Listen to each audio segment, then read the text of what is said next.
जब से मोदी सरकार ने सत्ता संभाली है तब से बैंकिंग क्षेत्र का हाल बेहाल हो गया है।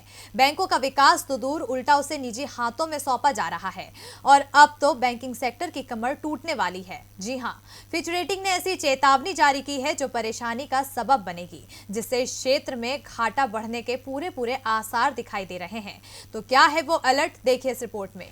किसी भी देश की अर्थव्यवस्था को पटरी पर लाने के लिए सबसे पहले बैंकिंग सेक्टर को मजबूत बनाने की जरूरत होती है, क्योंकि देश के विकास में बैंक की मजबूती काफी अहम भूमिका निभाती है।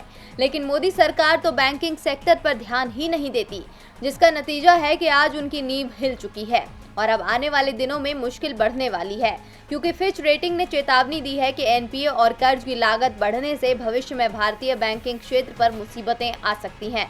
फिच का कहना है कि हाल में आया सुधार महामारी की वजह से वित्तीय क्षेत्र पर पड़े दबाव पर एक मुखौटा मात्र है, जबकि हालात इससे अलग हैं, जो बताते हैं कि बैंकों पर आगे चलकर महामारी के कारण छोटे कारोबारियों पर पड़े प्रभाव और बढ़ी बेरोजगारी का असर देखने को मिल सकता है।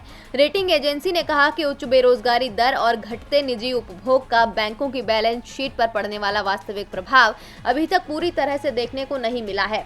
आगे इसका पूरा असर दिखेगा। तीसरी तिमाही में भारतीय अर्थव्यवस्था में तेजी देखने को मिली है, लेकिन बहुत क्षेत्र अपनी क्षमता से कम स्तर पर काम कर रहे हैं। इतना ही नहीं, फिच ने कहा कि सीमित बफर की वजह से सरकारी बैंक स्वास्थ्य मुसीबत से जुड़े दबाव का ज्यादा आसान शिकार हो सकते हैं। रिपोर्ट के मुताबिक सरकार ने 2021-22 में सरकारी बैंकों में 5.5 अरब डॉलर पूंजी डालने का फैसला किया है, जो पर्याप्त नहीं है। बैंकिंग क्षेत्र को दबाव से उबारने के लिए 15 से 58 अरब डॉलर पूंजी की जरूरत होगी।